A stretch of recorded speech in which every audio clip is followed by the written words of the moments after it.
En de kadermuren zijn in heel slechte staat, dus je mag geen vrachtverkeer meer rijden tegenwoordig. En ook hebben ze zelfs hekken neergezet. Dus je ook niet mag parkeren langs deze haven, sommige stukken.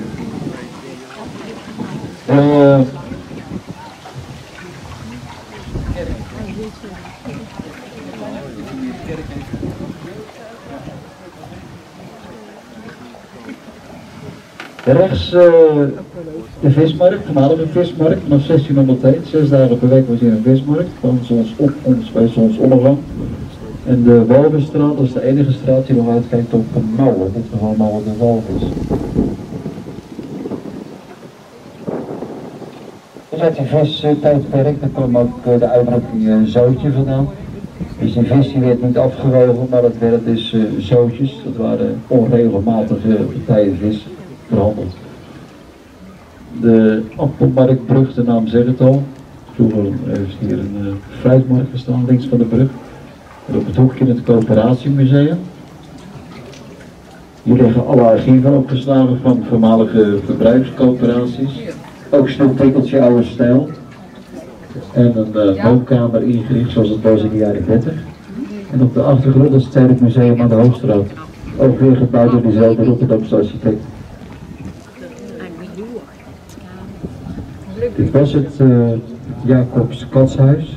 En dat is later verhuisd naar de burgemeester Kratterdam. Staat nu in de boeken als een van de betere of het beste bejaardenhuis van Nederland. Het Jenevermuseum links. In de jaren 80 is het pand volledig uitgebrand. Dat kunt u ook zien aan de stenen aan de bovenzijde. En daar hebben ze nu een Jenevermuseum van gemaakt. En dan maken ze op wel wachtelijke wijze nog een woudwijnjenever van 40%. Op Schiedam. De Brandersteen rechts komt vroeger uit op molen de gekroonde brandersketel, waar het Jenevermuseum nou vernoemd is. En deze kerk rechts, of links van u, de Havenkerk, voormalig katholieke kerk van de Dominicanen. Boven het Alziendoog, dat waakt over de stad. Het is een neo-barokstijl binnen. En hij is gebouwd door de architecten van Waterstaat. Waterstaatskerk. Hier heeft ook Johan Maasbach een tijd in gezeten. Haagse evangelist. De rechterzijde nummer 67, voormalig belastingkantoor, dat uitkwam op de West-Vest. Daar zat de commissiewacht, dat zien we straks. En daarnaast nummer 65, dit was het duurste pand van Schiedam. Gebouwd voor de distributeur Cornelis Nounet. En Cornelis Nounet was een van de 7 kinderen.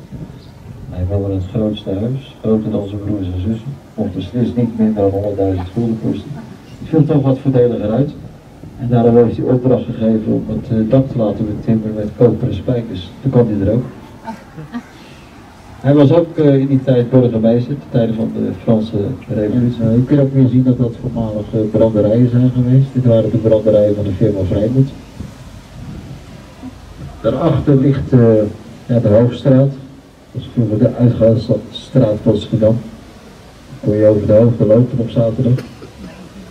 Nu niet meer. Ja, klopt. Ja, klopt. Vroeger was het net andersom. Vroeger was dit het drukste stuk en daar was niks te doen en tegenwoordig is het daar heel druk. Ja. Hier aan de rechterzijde de Keetsteeg. Niet dat er veel geketen werd in die steeg, maar de naam Keet heeft te maken met de zoutketen die hier hebben gestaan. Schiedam was in de 16e eeuw, net als Vlaardingersluis, ook een vissersplaats. Op de oude kaarten van Vergijn uit 1598 zie je ook rookpluimen getekend. Dat waren die zoutketen. Dit was de bussenleerderij van Daniel Visser. Dat paardje dat was een beeldmerk, de Grauwe Hengst. In 1958 hebben we vandaar het paard vernield. En tijdens de restauratiewerkzaamheden aan het paard kwam er op ieders verrassing een kokertje uitvallen. Dat had te maken dat in de 19e eeuw ingestopt. En dat kokertje bleek op papier te zitten waar hij alles had opgeschreven. Aan de rechterzijde de Griffioenstraat. Dit is nooit een straat geweest. Hier heeft een bierbrouwerij gestaan, de Griffioen. Die is in de plat gevlogen En toen heeft de gemeente het opgekocht en er een doorgang van gemaakt naar de Westvest. En op de hoek rechts nu het Verenigd Schiedams, het voormalig Verenigd Schiedams Volksbadhuis. Hier kon men voor 10 cent een regenpot nemen. Als we daar geld voor over hadden. Deze gingen we in de Zinkertuil, dat geen toezat, allemaal in hetzelfde sop. Dat is verschil mooi, ja.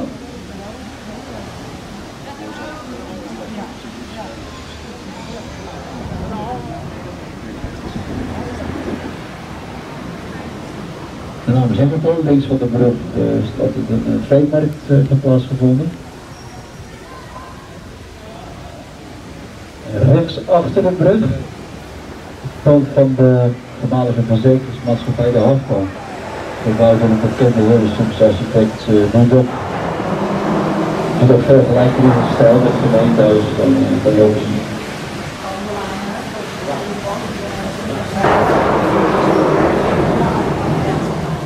Dit was een verder kroonhoeven links. En het GVV-kantoortje links. Dat is vroeger een politiepost. Maar dit is ooit gebouwd als schoolgebouw voor autonoom Martinissen. En daarvoor heeft er een molen gestaan, molen de Meiboom. En het hele gedeelte links, dat is de achterzijde van de Rotterdamse dijk. Dus je kon vroeger hier instappen, op de tram stappen en dan kon je blijven zitten, kon je maar een rondje voor je rijden. Ja. De dommekoos, de achterzijde ervan. Dus je kunt het zien aan de ronding waar ik het al heeft gezeten. Er is nog een kopje van een beeld achter gedaan, achter die schutting. Die toren. Het is tegenwoordig nog daar, is een toren gevallen. Ja. Ja, die mensen die wilden dus aan een hele mooie stadstuin, dat was de Plantage. En dat is de oudste, is nog steeds. Dus sinds kort helemaal mooi opgeknapt, dus schitterend geworden. Echt de moeite waard om er door te lopen.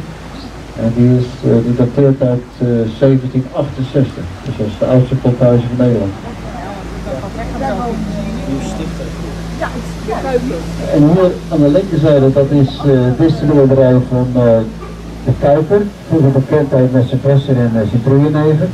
Tegenwoordig maken ze heel veel soorten in kleur. Maar de Kuiper is van oorsprong een Rotterdams bedrijf, in 1911 naar Schiedam gekomen.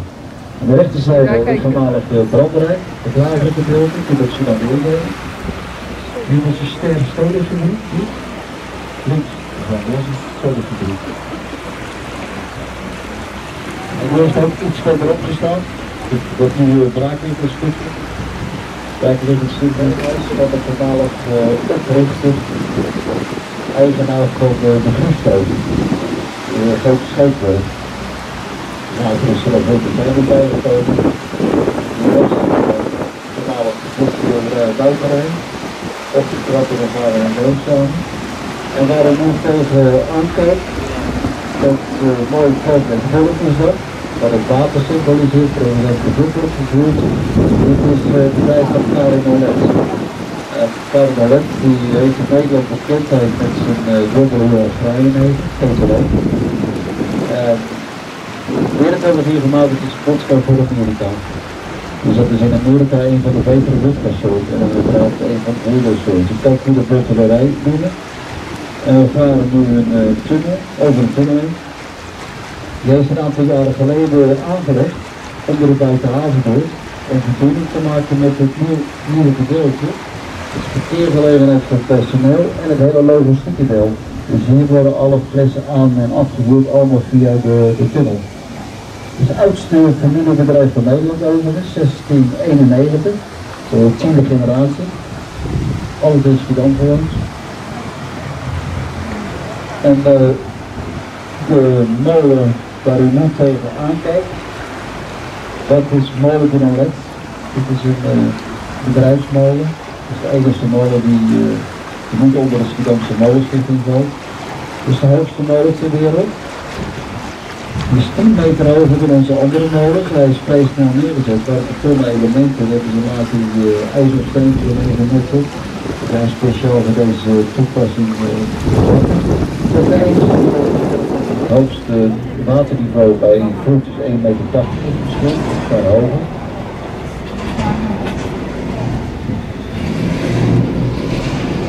Dus daarachter ligt Nieuwe Maas, rechts naar Hoek van Holland, via de Waterweg, links Rotterdam. Dus al het internationale scheepvaartverkeer wat u achterlangs vaart heeft uitzicht op deze molen. Dus nu lekt zich ook Schiedam mogelijk uit. S'avonds ook schitterend het bovenlicht s'avonds.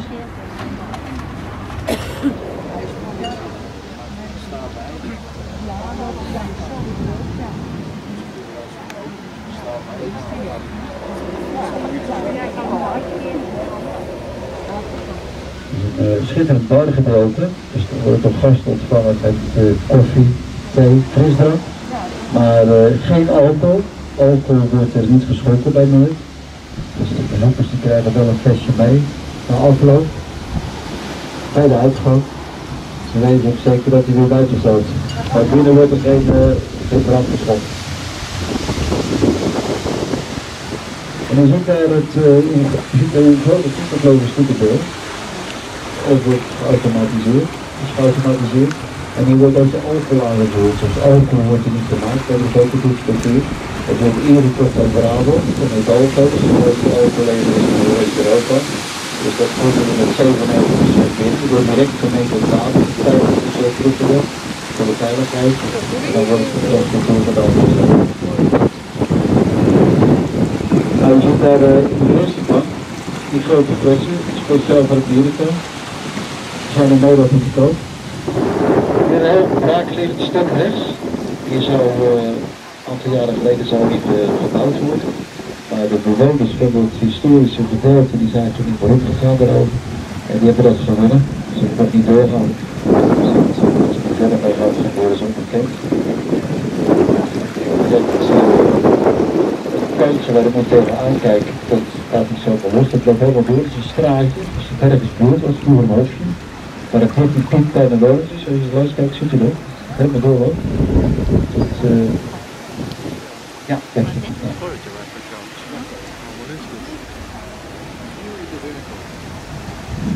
Dus nu is het een van de mooiste stukjes Schiedam geworden. Schitterend aanlegstijger, tuinaanleg.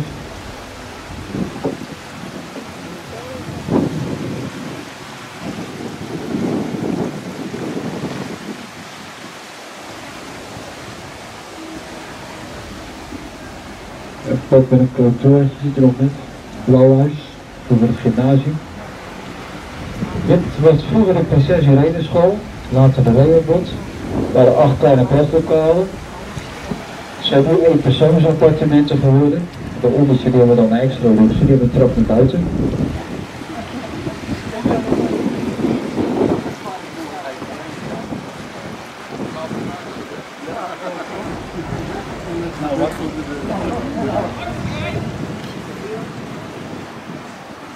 Voormalig postkantoor aan de Lange Nieuwstraat rechts, dat is tenminste de achterzijde ervan. Tegenwoordig heb je dan ook geen postkantoor meer, allemaal buurtwinkels geworden. Dit is zo'n Rijenbrug, moet je ook even goed opletten. Ja, het lijkt lager dan het is hoor. Dat het donker is, lijkt het wel. Heel veel blijven zien. Boing.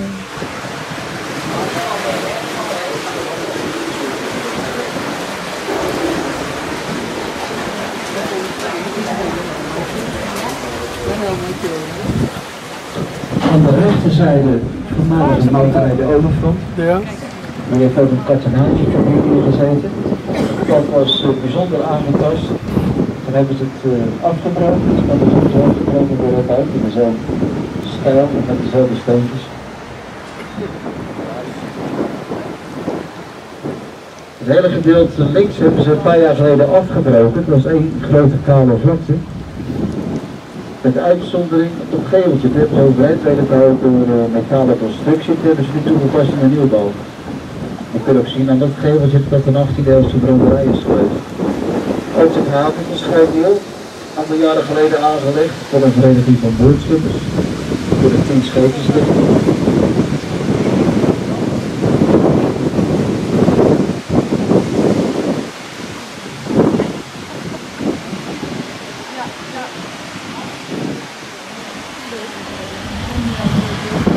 De rechterzijde, de achterzijde was dit van de plastic 2. Tonen met Helders, Blanghaven. Het uitbouwen. Daaruit getrokken door de ambtenaren de destillateurs om ze te controleren. Dus daar zijn we heel erg blij mee. De Kippenbrug voor u. Officieel heet die brug niet zo. Officieel staat die brug in de boeken als de Oranje Voetbrug. Maar de Schiedommers hebben die naam Kippenbrug zelf aangegeven. Het was voor de oorlog waren dat twee smalle brugdeuren die naar elkaar omhoog liepen. En daartussenin waren dwarslotten getimmerd, net als in een kippenren. Dus vandaar die naam Kippenbrug. Mijn auto. Ja, hier glazen gedeelte.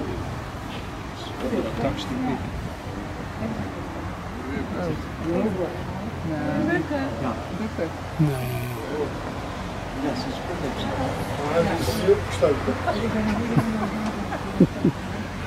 Wel was gekampeerd worden. Ja. Ik kan ook eens nagaan. Ik heb een... Zo hier, rechts op de brug versterkt, was een fundament grote molen heeft gestaan, molen gekroonde brandenstoken. En de molen waar u net tegenaan kijkt, molen de Welvis, die hebben we net gezien vanuit Langhaven. Die is in 1996, in de winter van 96 volledig uitgebrand. Alleen het casco is toen nog overeind.